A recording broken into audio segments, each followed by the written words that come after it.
Well, glad we weren't live when you said that. Well, it's actually a brand. That's the thing. I don't feel any type of way about speaking. Everybody has a brand. Everybody has a brand, though. Exactly. Let's make sure we're good. I got my volume off because I don't want this stuff blaring in my ear. Because we're also live on Instagram, guys. Welcome to the AC Lee and Parlay Pete podcast. And I just want to let you all know before I throw it over to Parlay Pete, I'm in a great effing mood today. I'm proud to be a Falcons fan. Well, at least I know we're free. From Arthur Smith.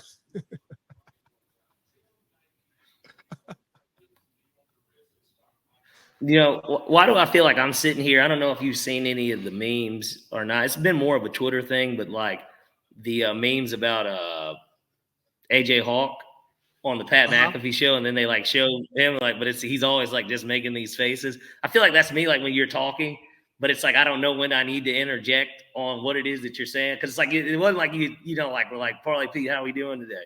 But like I'm sitting here and you say something, but I'm just kind of like sitting smiling because I don't know if I should just like get in there. So I was kind of looking like AJ Hawk. I was about to. You can see how his face it. Like they showed like the Easter Island statue. They're like AJ Hawk. He's got a crazy, and I know that they did like an add-on. He's got like a crazy like jawline. I mean, those guys are catching a little bit of heat these days. I think that whole thing and that whole. Well, hold on, Parlay Pete, how are we doing today? We're doing pretty good. We're doing as well as we can. Surviving.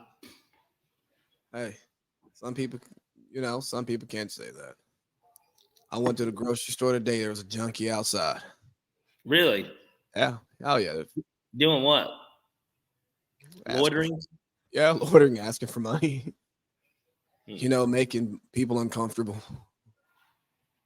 Hey, it's Albany. So, yeah, was this at a Piggly Wiggly or a Winn-Dixie? Food Line. Slight step above, buddy. Oh, okay.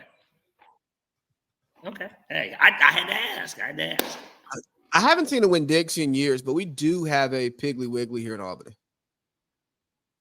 Oh, I know. I don't really go there. You forget that I used to go down to Albany a lot. Like when I went, you moved there. Well, before I knew anything about Albany. I just knew it existed. Yeah. So yeah. Okay, Thanasis. Come on. Yo, Thanasis gets a block and then he celebrates. He's just getting up the court. Now he's gonna run real fast and try to get a dunk. I do not like Thanasis Kupo. I barely like Giannis. Well, I don't like to watch Giannis's game. It just doesn't inspire me. I respect it. Yeah, he's great. Like, no ifs, ands, or buts about it. If I could build a team around a single player, it would probably be Giannis, because I think I can have so many more variables and Giannis still work.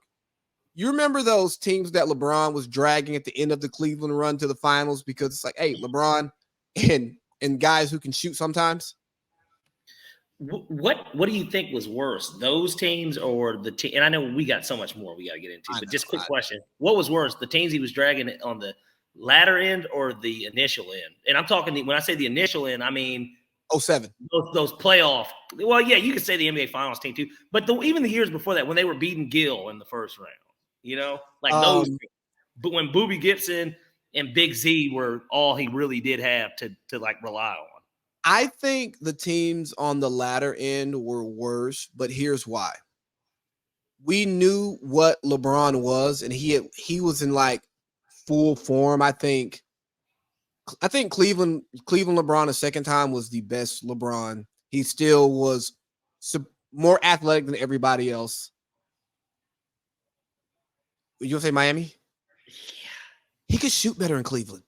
The Miami, but here's the thing with Miami LeBron. It was literally peak LeBron. Like he became a winner. Like he just learned. I don't know. He seemed more It's not that he was immature, but like he just seemed more mature. I think LeBron in Miami was the scariest LeBron, but I still think the three was when he couldn't do that little left slide three where he looks down at the ground and like never misses. He couldn't do that in Miami. Now he could get hot and go off for like 6 threes. And you go, this nigga shooting from Lillard land. It's hitting nothing. The thing about LeBron's career too, and we are just so off base here, but like the thing about LeBron's career is that every single era of him and his journey, we all have that one moment that we can all remember. Of course, the first time was the Detroit. Yes. The Detroit game sticks in my head probably still better than all of them. I remember watching it live as a kid. And then me too. I remember, and I was like, yo, this is crazy. Because I had never really seen it before from anyone. Like anyone. I mean, Kobe's had games, of course, where he went for, how many points. But I haven't seen somebody do that in a playoff game against that team on the road and willing them to get that Game 5 win. There's that, and then, of course, Game 6, Boston. Nobody forgets that game either. That man was that nigga didn't crack a smirk the whole game. What was crazy, though, in the following year, Game 7 against the Spurs, he went fucking nuts. Yeah, he had like forgotten about because of the Ray Allen shot. But he went nuts in that. That's what everybody kind of defines. Like then the block. I remember being. But the block is his most iconic moment. That to me, his second Cleveland run. Yeah, to me, that's the most. That is his Jordan Game 6 Russell moment. Yeah, and it's crazy because it's the defensive play, but like that's like his moment in the game. I was in a bar in Newport, Rhode Island, because I was up there for a class. Mm-hmm. And that bar is full of Boston fans, which are rooting for the Warriors. Mm-hmm. And I remember he get that block, and like I get out of my seat, shit out of here, fuck, let's go. And the whole bar is kind of like, I'm in Newport, Rhode Island. Sit down, nigger. Yeah, shit out of here, fuck, nigga, get out of here. Yeah. Same words, right back at me. Nigga hit you with one of those. Sam Bowe. His Lakers moment's kind of cheesy though. I think of him breaking the record. Yeah. I don't even think of the bubble championship. No, it's him breaking the record, and that's why I say it's kind of cheesy. Like, yeah, it was great. It's historic. It's iconic. But come on, man, it won't be broken. Luka. I don't know if Luka's healthy. If he'll end up staying healthy his whole career, like Luka's that. Fat. Luka's fat. That's what I'm saying. Luka might, the way that it's going right now, Luka could end up being like the guy with the highest. I mean, not Wilt, obviously, but in terms of career point per game average, I do think that that's very obtainable for him because he literally does drop 37 with ease. I mean, like every night. Like you know what I'm saying? Paul George. He scores the ball easier than anyone. Either than Joel Embiid, the new Shaq.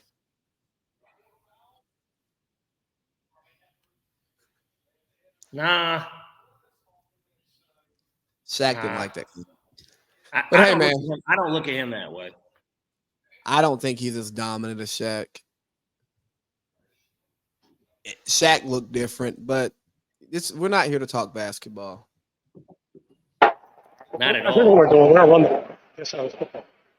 Hey, I got you. We're getting ready to run the piss out of football. Trying to get that going. I got you. We are all here to do what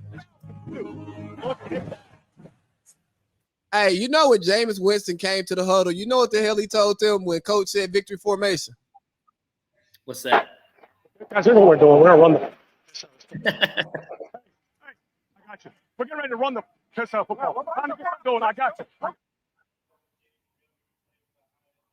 All right, so the Falcons season comes to an end with back-to-back wins, giving up back-to-back losses, giving up 40 points. I am just going to go out on a limb and say both of those teams season high. Yes.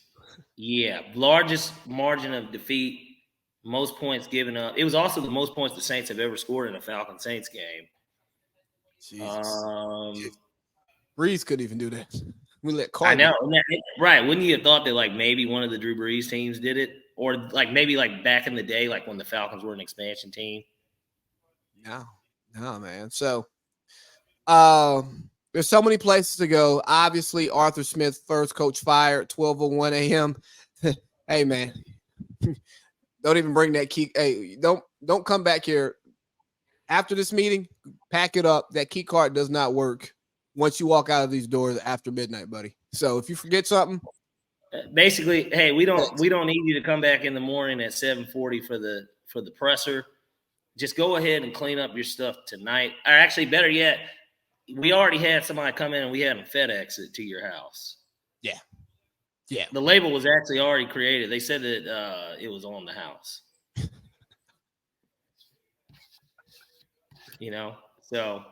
So, we came into the season highly optimistic. Falcons over. We're looking at a 9-8, 10-7, even possibly an 11-6 season, but not being an 11-6 team. We knew we were like realistic expectations. Yeah, we were like, hey, this is an 8-10 win team. And honestly, if you look at the games as we've looked at all 17 of them, this should have been a 10-win team.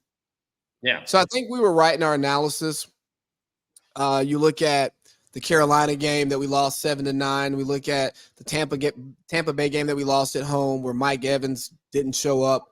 We look at the Vikings game. We look at the Washington game. And these are the Cardinals game. You look at these games and you go, so many winnable games. Also some losable games that we won. But we kind of fell where I think we needed to fall. 8th pick again. 7-10 for the third straight year. And ultimately that resulted in Arthur Smith rightfully being terminated of his duties as the head coach of the Atlanta Falcons. First 2 7-10 seasons were good seasons based on salary cap, based on where the team needed to go, the rebuild process and all of that stuff. And then it's like, hey, you've got your guys. We've got the cap fix. You've got your DC. You've got this new defense. You've got Jesse Bates. You got Bijan Robinson. You got Drake London. You got Kyle Pitts. You got Jonnu Smith. You got Cordero Patterson. You got Tyler Algier. And you got Desmond Shitter. And we talked about this before the season got started. We literally both said this. We said, this guy is going to end up being the undoing of the team. Like, it's all in his hand. And I think that I'd have to go back and listen to that first show or the preview show. When we were giving out the record and when we did a deep dive into the Falcons, we literally spoke on this. We said, best case scenario, 11-win team, right? We're like, Ritter shines. He shines. He shows that he belongs. He shows he belongs. And then we said what we kind of expect, 9-8. Like, we were like, he's not going to be that good. He'll have some bright spots or whatever. And then we were like, worst case scenario, he sucks just like we think he does, and we win 7 games again. And that's exactly what happened. He sucked like we thought he was. Like, we knew that he wasn't the guy. Like, this entire time, we had people like Justice, and I'm not going to just call him out as the only person. There are many other people that have said, give him a chance, this, that, and the third. How do you even know? Like, it's like, no, because we saw in the 4 games where he went against backup opposing quarterbacks that put no pressure on him to have to even score points. And, him being still a game manager, even in those situations, I don't care if he went 2-2. Who gives a shit? Like, he doesn't look like the guy. And more importantly, why are we just giving him the job? Why is it that him and Taylor Heineke aren't having a competition? Why is it that Desmond Ritter only plays 1 series the entire preseason like he's this seasoned veteran? Or like he's a first-round pick like he's Patrick Mahomes or something. Patrick Mahomes played more preseason football than Desmond Ritter. Oh, and trust me, I remember. If you may or may not remember, Patrick Mahomes' first preseason game was against the Falcons. that second, the year he became the starter, and he threw a ball like 80 yards in that game. He literally threw the ball 80 yards to Tyreek Hill. And it's stuff like that.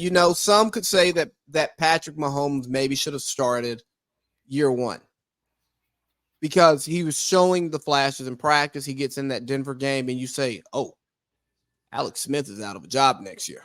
Yeah. Desmond Ridder didn't have that moment. Yes, he went 2-2. No, he didn't throw any interceptions, but he made up for it this year, buddy. Let me tell you. Red zone. Hey, Desmond Ridder turnover loading, deloading. And I think that is the most fireable offense for Arthur Smith. I think the team could have underachieved for many reasons, and he could have came back. You averaged 25 points per game. League average was 21 this year, down for the third consecutive year, despite us saying that the offense is flowing. You average 25 a game, and your defense just sucks, right? You go, Arthur has his side of the ball right, but we didn't run the ball consistently. We didn't run the piss out of the football like we used to. We did not have a quarterback who could carry us. And ultimately, I don't care what Rich and Arthur say in that press conference. I do believe that Arthur Smith lost the team. And hey, the season ended in proper Falcons fashion. A pick on our last drive, and then J-Mo doing J-Mo things. Yeah. And, like I said, I think his job was already the only thing that could have saved his job was if we won the division. After the Carolina game, I think that the decision was made because that was the last straw in reality. That game was so poorly managed. We led the entire game, and then we lost on the last play. It's like, how? Like, how does that happen? Your defense didn't give up a touchdown. They suck. They have no fans in the stands. Like you need to win this game because you can still win the division. How does that happen? Like, how does Bryce Young march down the field 92 yards for a game? And he hadn't done that since he wore crimson. Like, he hasn't done that. He hadn't done that since he wore crimson. So piss poor. So if you want to put a grade on the Falcons season, where would you go with that? Oof. Well, if we want to go based on our expectations, F, to be honest with you. Like, expectation-wise, it was an F. I think I give it a C minus, though, overall. Like, I tell you what, I'll give it a C, and here's why. The defense was one of the best that we've seen this century. Yeah. I would put it up there with the 2017 Falcons defense in terms of, man, these guys, it's legit. Like, you know what I mean? Like, we're legit. Like, we can be in every game because of this. And for the most part, we were. There were a few games here and there. I mean, the Detroit game, we were in it until the fourth quarter of just about. Like, I mean, they could have easily had a chance. We just didn't score any points. The Jacksonville game, same thing. Like, it's a game where, your quarterback's turning the ball over and teams are getting the easy points. I think he threw a pick six in the London game. So, like. Yeah, he did. Yeah, so, like, Now, if I remember correctly, you look at a game. Let's tell you what. Let's look on the bright side. Let's look at the game that we did win. Tampa game. You fumbled 3 times on the 1 yard line. You should have blew out Tampa on the road. That should have been the message game for the division. Literally. That should have been the game that broke Tampa's spirit. Yes. And then you start hearing the rumblings of Todd Bowles fired. Todd Bowles getting fired. Exactly. Baker Mayfield is going to college football game day. Well, and then everybody's talking about how now it's only a 2-man race. It's the Saints and the Falcons, and whoever wins that game in Atlanta is ultimately going to be who's going to win this division. That's what it should have been. I didn't go to the Commanders game, but I know you did. It's the one game I missed this year at home. Well, I didn't go to the Colts game either, but missed nothing. Our best performance of the year, right? The game where you ask yourself, well, where was this all year against this team that potentially could be a playoff team that you're playing against? Or you look at the first half of the Saints game on Sunday. Where was this? Like, Bijan broke for a long play and scored. They brought up a statistic on the Falcons this year. You know that out of the running back carries that Bijan only had 47% of them this season? Disgusting. That is disgusting. Why would you draft a guy 8th overall if he's not getting the ball 60 to 65% of the time? I understand Algier getting 30%, and then once in every blue moon, maybe you give Cordero a carry just to switch it up. And my thought would be to have Cordero in at fullback on that type of play, and then that be his surprise pitch or something like that. Or put him in the slot, run some jet sweep.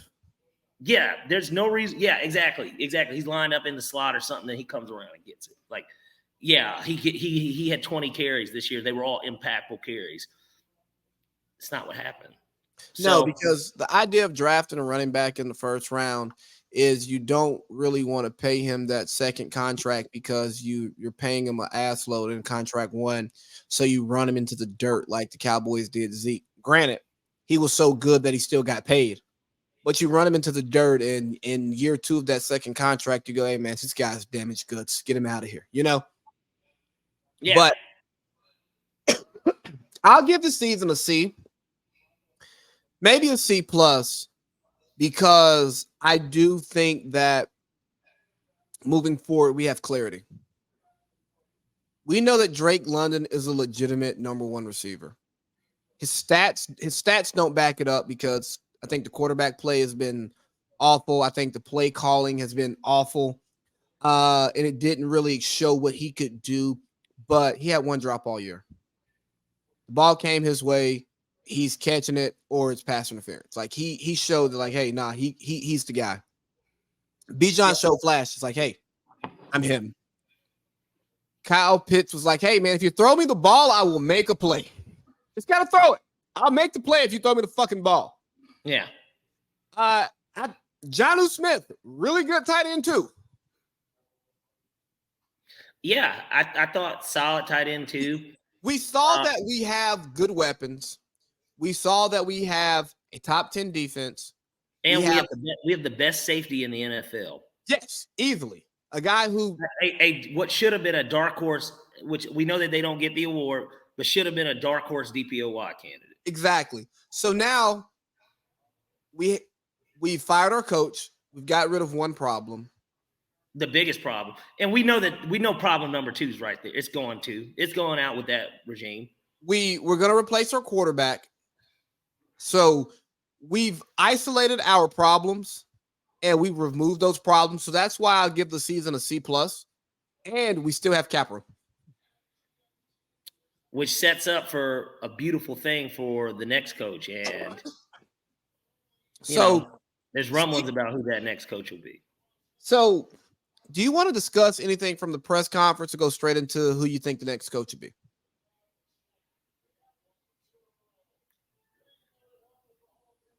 Alabama has agreed in principle with Eric Bieniemy. How true is that? You see this in the comments here by John Sam?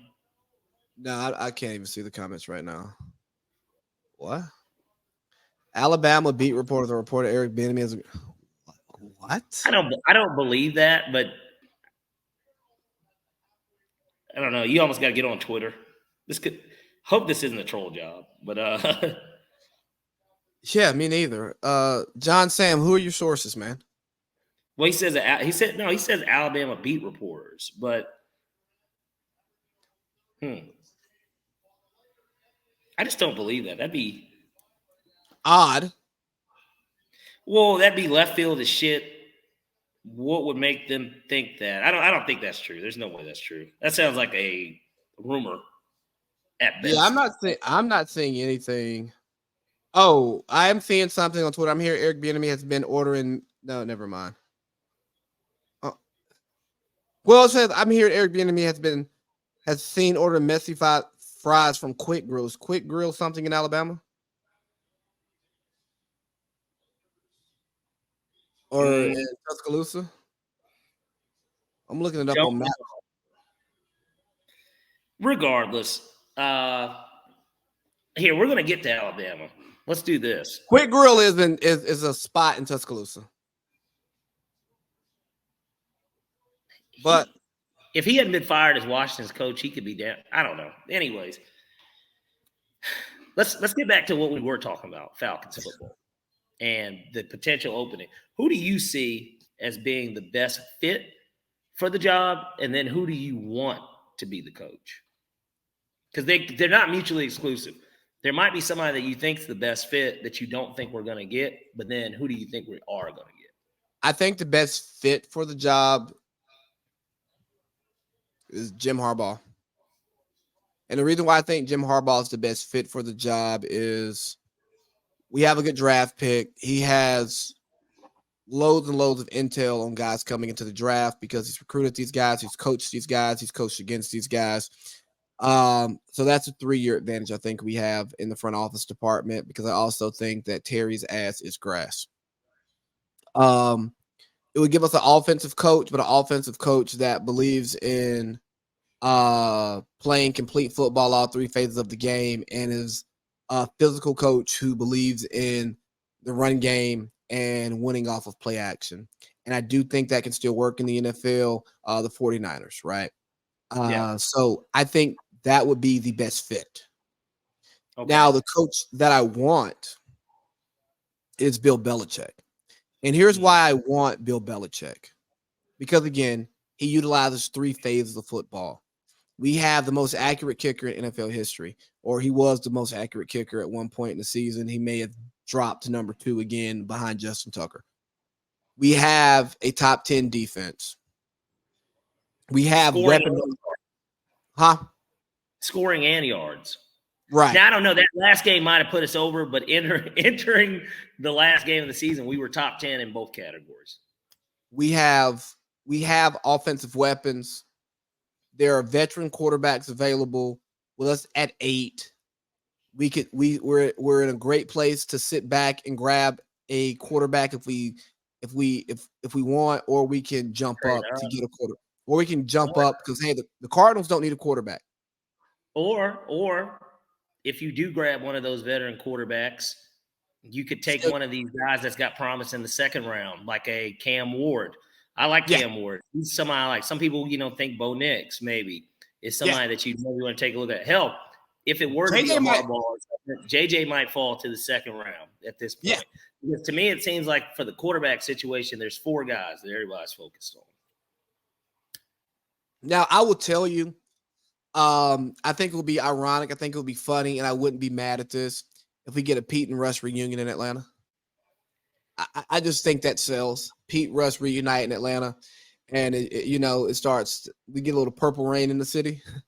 I think the better story is Bill coming back to right his wrong on the city of Atlanta, and Arthur Blank finally getting the big fish, right?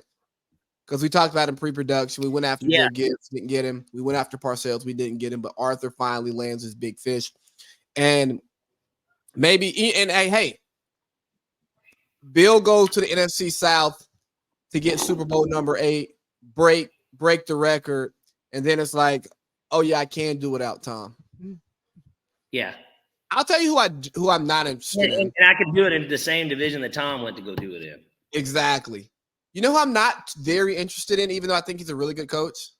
Mike Vrabel? Yeah, I'm not interested in Vrabel. Well, I think it's because we have a bad taste because we got a piece of his tree. Yeah. That was just here. So it would be similar to if the Raiders were to hire Bill Belichick. It wouldn't really make that sense. I mean, no. Right? They need to hurry up and just hire Antonio Pierce. I don't know why because outside of them getting Harbaugh, I don't know what other situation will work for them. Antonio Pierce did a good job, and you saw the Titans interviewed Antonio Pierce. So it's like, just go ahead and get him. And then obviously now they're saying too that if the Raiders don't maintain Antonio Pierce, that he would just go to New York since Wink got fired today too. Hey, he would just go to the Giants and be back and be the DC. And who knows, Dayball might be walking on eggshells next year anyways. Well, you know who's going to, where Wink's going next year, right? Baltimore after their defensive coordinator gets hired somewhere else. Nah, Philly. Philly wants him. Philly wants him bad. Oh. Yeah, that would work. That would work too, though. So Wink. If I can find it. Oh yeah, so the Falcons have requested interviews with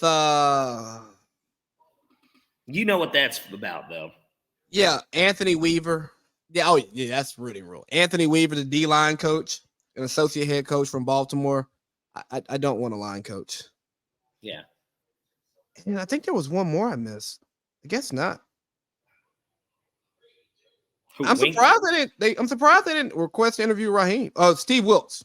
They did. They did request one with Raheem. I saw that on Twitter. Okay, and I saw the Steve Wilkes as well. So, Yeah. he's going on and checking off his Rooney Rule boxes so he can go land his big fish bill. Who would you like to see, and who do you think would be the best fit? I'd like to see Bill too. That is kind of now what I've honed in on as being the best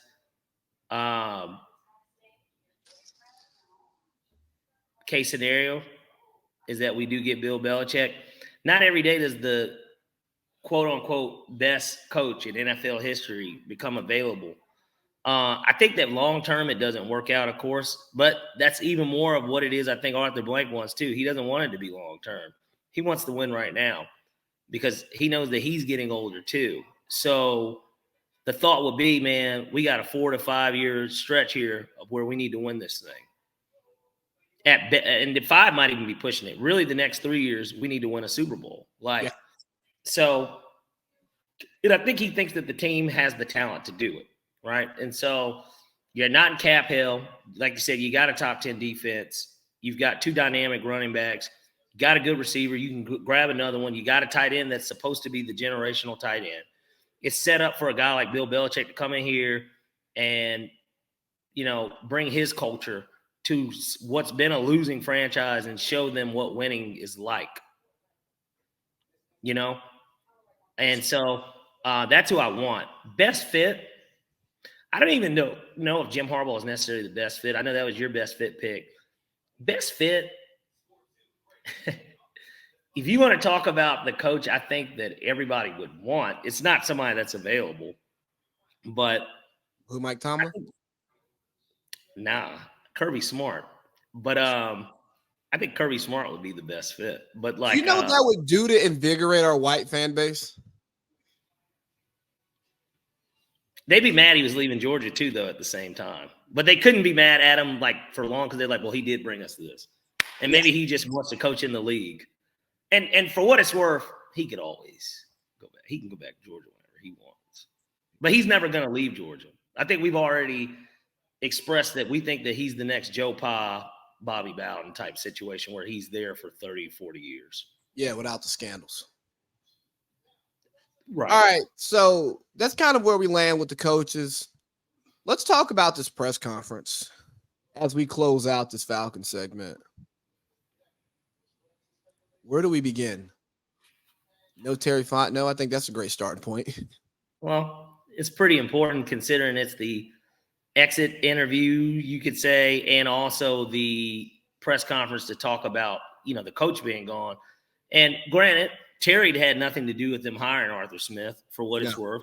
They hired Arthur Smith. They hired him. Yeah.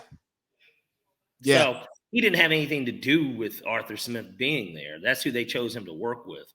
They said, look, this is the chef.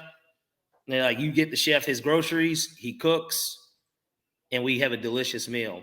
Instead, everything was mediocre. I thought we had good ingredients, but the food just didn't taste good. It was almost like there was no seasoning on it or something. And so, or you forgot to use butter when you made your eggs. I don't know how you did that. You know what I mean? And you didn't have, I can't believe it's not butter either. You just didn't use the butter at all. You didn't use olive oil because you're trying to be healthier. You just put the eggs in not even in the nice nonstick pan. You cook the eggs in that old piece of shit pan, and you cooked it in a Waffle House pan. And it's just egg. You got more egg in the pan than you got on the plate. And there's some burn marks on the egg because you didn't butter it up. So, So I think that's very telling of how the franchise is ran. And I told you this in pre-production. I think the Falcons are more dysfunctional than they get credit for. For one, we're not a national brand, so people don't talk about us much outside of the Atlanta area. Mm-hmm. And seeing the owner there and the CEO there, Rich McKay, it just says, hey, this is who runs this franchise. This is who's in charge. And when they asked about Terry not being there, they joked and said Terry is here. His mind is here. He's part of this brain of this fucking brain of the Atlanta Falcons. So, he's back. Trying to fool? Like, who are they trying to fool for real though? I think Terry's kids, so they don't think they got to pick up and move, even though they probably love New Orleans and was like, man, we could have just stayed here. Because if he gets fired, he's going back to New Orleans. Yeah. Well, I guess it depends on. Or Denver, because they're going to fire their GM. Carolina would maybe hire him. I don't know if he'd want to go there. Well, nobody's going to want that job. Carolina's going to get stuck hiring their defensive coordinator because nobody's going to want the job. Or it's going to be somebody so desperate that didn't think they'd even have an opportunity to be a head coach, and they're like, wow, really, me? Kind of like my man Cully that went to the Texans and was like the 1-year hire, and we knew like what that was. Or maybe they'll dust off Lovey again. Who? Carolina, just go dust off Lovey Smith. Lovey's coached his last NFL game as a head coach. Even though his win was so significant against the Bears last season. Yeah. And a lot of people don't talk about how he did them a favor. How he did both of them a favor. Yeah. He got the Bears, Caleb Williams, and he got Houston, CJ Stroud. Yep. Yeah, so there's not many specifics that stuck out in that press conference. It was the one coach, the one media guy trying to say you fired all these coaches after 3 years, which was false. 62 points, by the way, is what they ended up losing by. Continue. I'm sorry. It just popped down on the ticker, and I'm like, it was the fifth largest defeat in NBA history. I mean, we're talking historic ass whoopings here tonight.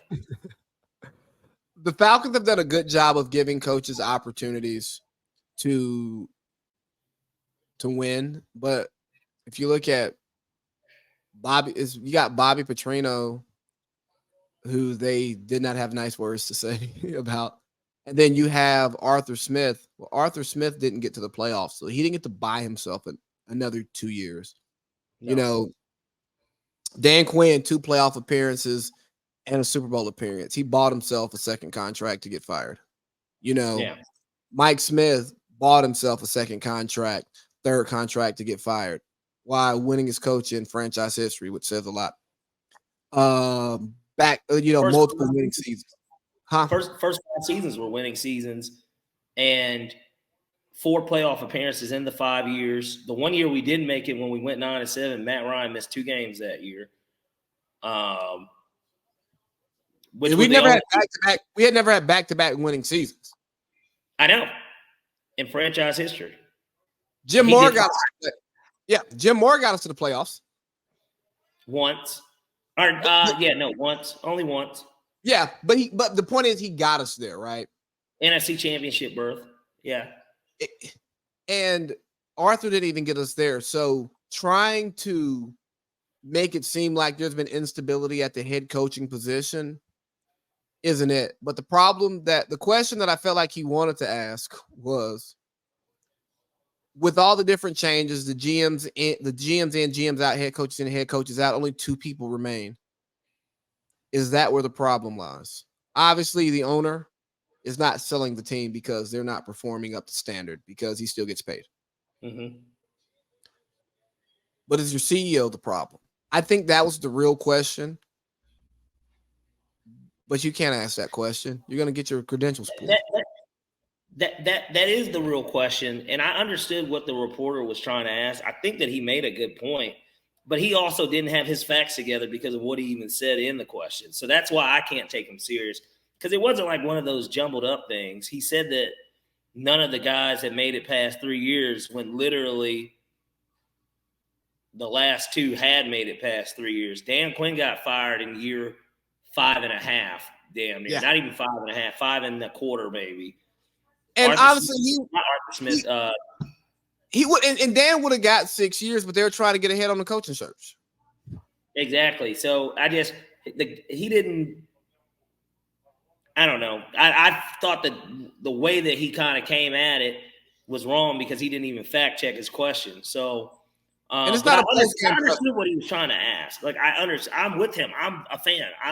We are stakeholders in the Falcons. Yeah. We invest money in this, and so I understood exactly where he was coming from. But he could have. He should have did a little bit more research before he asked the question.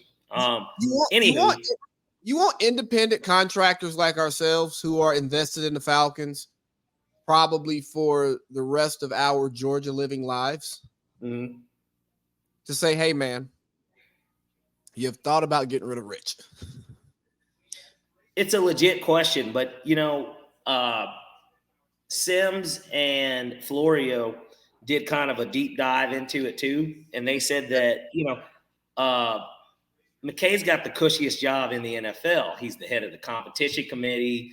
He can be a part of if they're winning, if the Falcons are winning. He's like, yeah, this is my decision. Like it's me. But then if they're losing, it's just like, oh, I don't know what is he doing? Like he's got this sweet median to where he is essentially the spokesman for Arthur Blank, and he's who Arthur Blank goes to because he's so well respected in the NFL.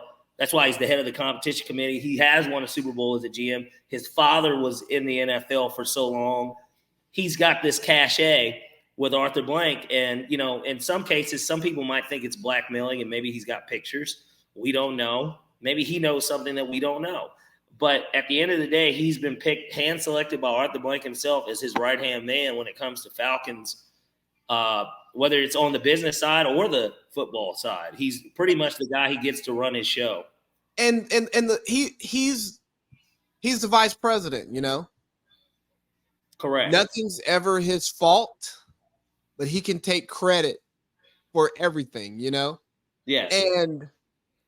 And also inside the building, he can be the bad guy or Arthur. So Arthur can still come on the sideline after the game, smile in his suit, do all of that stuff. And he can send Rich to the GM's office to rip him a new one. Yeah. And because he has the cachet and the position in the organization, it can be presented as this is me speaking based on what I'm saying this to you because I don't want to have to take this conversation to Arthur. Peter King brought up a good point too. While Smith was on the field, Terry's up there with them. He's watching the game up there with them. And, they're over there. They could be grilling this guy this entire time about what's going on the field. And they don't know what type of dynamic, because at that point, Terry could have been telling Arthur, it's like, I never wanted that damn Ritter. Like, that wasn't who the fuck I wanted. But then they could have asked him, well, who did you want? Because he wasn't going to say Brock Purdy. You know what I mean? He wasn't going to say Brock Purdy, and that's the only He's still going to draft him. Well, that's the only acceptable answer in that draft class. Nobody, if he had said he wanted to get Pickett, that's not a very good answer either, to be completely honest with you. None of those are good answers. But essentially, he said that he knew a reporter that sat up there once, not with the Falcons. He didn't name what organization it was, but a reporter had sat up there with a GM, an owner, and a president. And when he left, he said, geez, I wonder what the hell they say about me when I'm not around. Essentially, and that's how the dynamic of this stuff can go based on what's going on the field. And so. And, Michael Lombardi, he made a great point on his Monday show. And he was talking about one of the biggest problems that divides franchises is you have the GM sitting up there next to the owner watching the games. And when the games aren't going as well, the GM is caping for the players while shitting on the coach.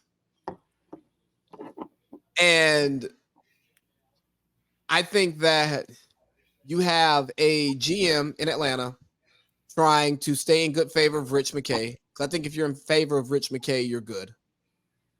While still trying to prove himself to show his value to the owner. Try to be in the owner's good graces while still being on the coach's good side. It gets to a point to where you're pleasing too many masters.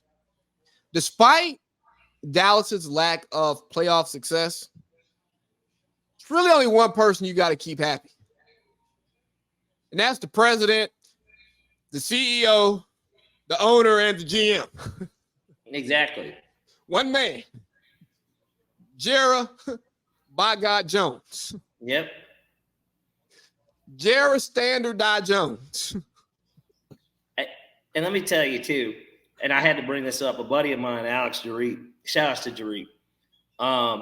He's an avid Falcons fan. He's a damn good dog. He graduated from Georgia. Huge dog fan. Yeah, sick him. And he tweeted this after the Colts-Texans game in terms of for that fourth down call that the Colts had. Said Colts 4th and 1 call draws many parallels to Arthur Smith. Good play design / scheme. Throw it to the third stringer. Have the wrong quarterback throwing the ball.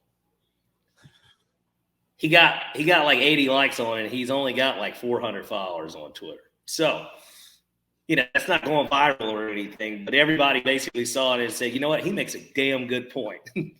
This guy knows what he's talking about. Right. This guy watches plenty of Falcons ball because he's like, that was a super Arthur Smith play call there. Oh, man. Is there anything else, Falcons, you want to talk about? Man, I'm excited for the upcoming season, obviously, and I think that what we've got to come to realization is that Bill Belichick will be what's best for this franchise. I think that it won't be the long-term answer because he won't be our coach for as long as he was in New England. But if we want to win now and we think that we've got the talent to do that, we got to quit with the bullshit. The bullshit stops now. It stops now. I need to see Arthur Smith get aggressive. I mean, Arthur Blank get aggressive. Arthur Smith was very aggressive after the Jameis Winston team play call touchdown, though. He was. Let's give it a great way to end the Arthur Smith era, though. Because even before it went viral, you were watching the game. I saw it. I was like, oh, he's heated. I was taking a nap, man. I took a baby nap, little cat nap during halftime. I woke up. It was 31-17. I said, oh, I'm going back to sleep. Yeah.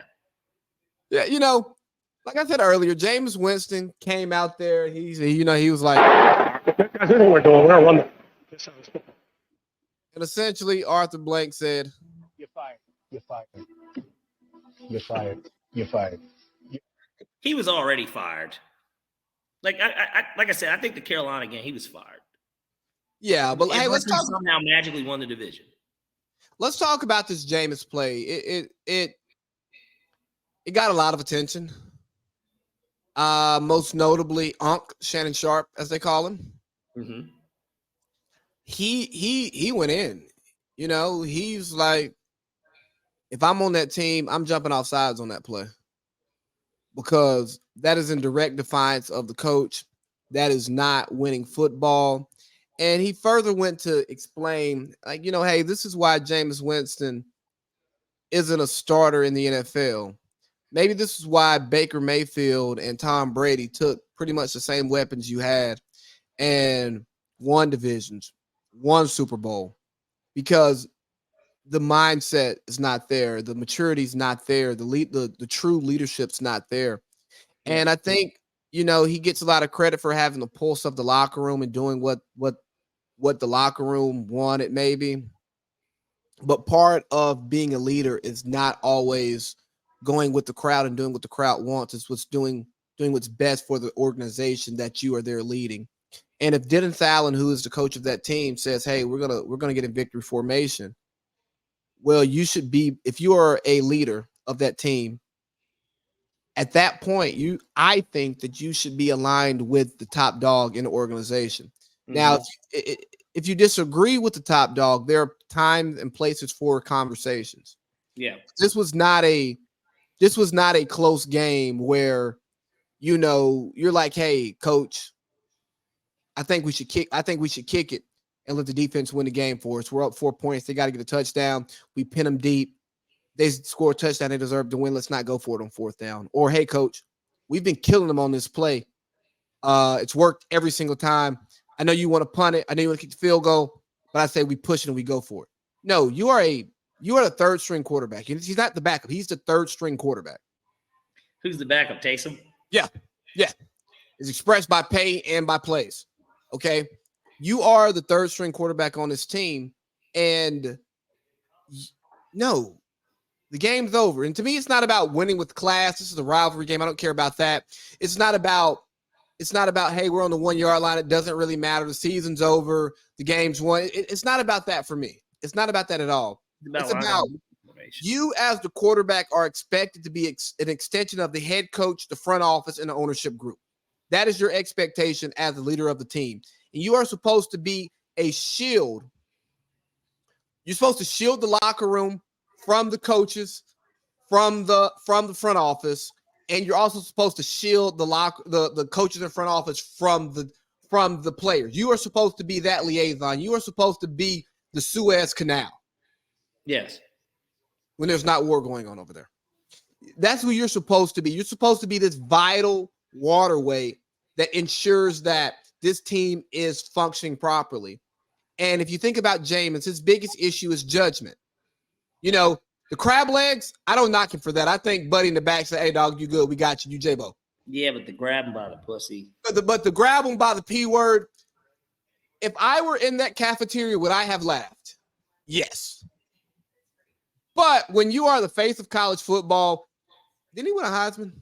Yeah, man. And a Heisman Trophy winner, national championship winner, MVP. But you're also fighting some sexual assault stuff.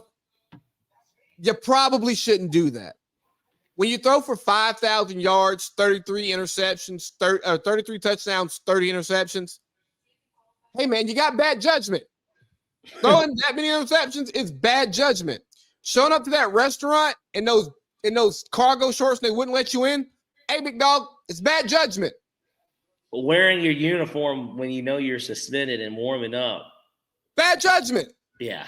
So when you put together back-to-back episodes of bad judgment, you can't do this. You can't say, hey, we're going to get this guy a touchdown.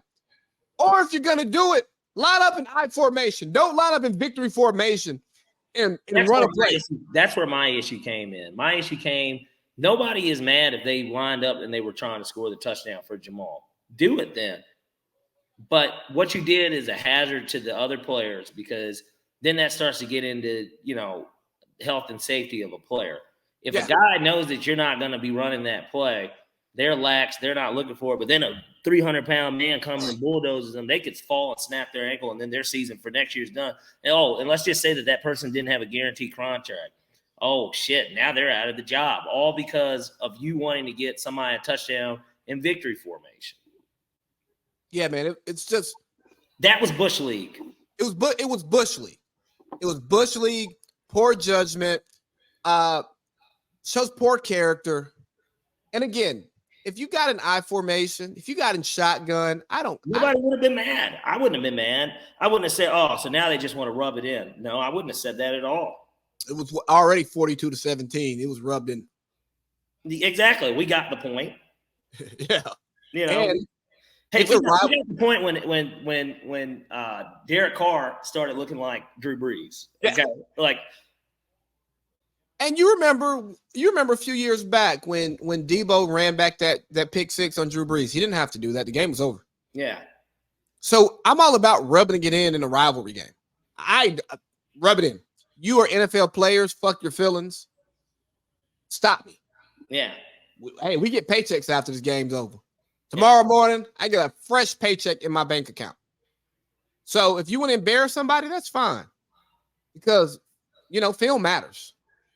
But when you've just showed countless instances of bad judgment, it's like when you go to a restaurant and you get bad service because you may be a certain skin color and there's an assumption that you tip poorly. And then they give you bad service, so you tip poorly. And it's like, see, Told you. Them niggas don't tip. And for James, it's just like, hey, James just doesn't get it.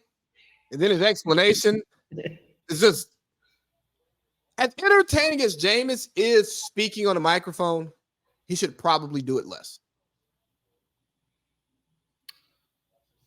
They're not going to cut him because if they were, they would have done it right after the game. And another thing that Shannon said, maybe you move on from Dennis Allen because he does not have control of the team. Which, no, we don't want that though, Shay. No. We want him to stay. Yeah. He should have that. Hey, he had a winning season. Let him stay, man.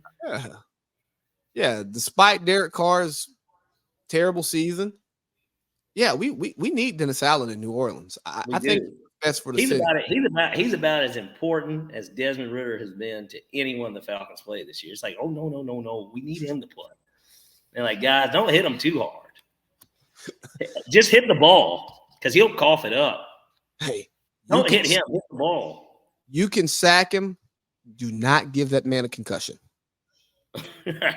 Heineke might have a good day today. All right. And, kind of looping back to the Falcons as we close out. Twisted his ankle. Yeah, the ankle. Kind of going back to the Falcons just for a hot second. Mm-hmm. And I've said this here, and I've said it at games, and I've said it in private conversations. Were there times when Desmond Ridder was more consistent or played better football than Taylor Heineke? Yes. Absolutely. But did we know who Taylor Heineke was when he came to the Falcons day one? Yep. This guy's PBR. If you're playing beer pong, we're good. If we're tailgating, we're good. If we're slugging beers all day long, we're good. Look, if we pull up to the beach bar and they say we've got dollar PBRs, we all look at each other. We'll say we'll take 10. Hey, give us 5 buckets. Yeah, exactly. But if we go to a downtown bar and we have on hard bottom shoes, blazers, and they go, hey, we got PBR on tap on special. No. What anejo do you have back there? What reposado do you have back there? Where's your whiskey selection? It's too dark for me to see that shit. What is your eldest whiskey? We're asking about years on stuff. All right. Better yet. What type of bottles of wine do you guys have? Yeah, we're going to the club to celebrate bachelor party, celebrate something. Because hey guys, we don't really go to the club like ever. Yeah. We go to the club, we're like, hey man, we got PBR fucking buckets. Hey, no. Get the bartender out. Get him out of here. Where's the bottle girl? I need the girl who's in the skimpy stuff with the fishnet stockings, who's gonna come over here with the fake sparklers and the cranberry juice. Yeah. I want my juice box. Yeah. I want my juice box. And I want you to tell me it's fucking Hennessy and pour it in that little and that decanter, and I know it's fucking Paul Mason. Yeah. Point being, we're not going there asking for dollar beers. No. Because that's the show. The dollar beers are going to get you drunk. They're going to do the job. They can be a good time, but you don't want dollar beers every time you leave the house. We're not celebrating at a dive bar. You know what Desmond Ridder was though? Grey Goose. Desmond Ridder was some Ivana bitch. But this is even worse part. I'll give you the old Morehouse stories, right? This guy, Desmond Ridder, was Ivana bitch. And Arthur Smith and the Falcons tried to present him in a Grey Goose bottle to us and say, hey, you guys are going to really like this. And then we look at it and we look at the statistics. We're like, oh, okay, this is what he did at Cincinnati. And then we got to do a tasting. And then we said, that's not Grey Goose. And they said, yeah, it is. They're like, and either way, even if it isn't, you're going to have to drink it like it's Goose tonight. And it's just like,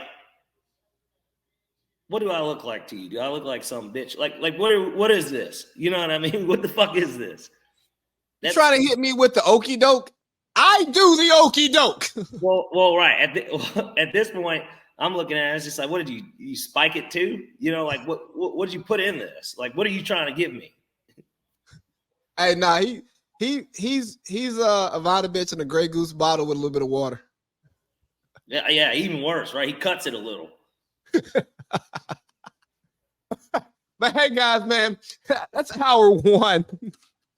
We wrapped up the Falcon season. That's pretty much all we did was wrap up the Falcon season. Well, it was enough to talk about this year. So, in the worst way possible.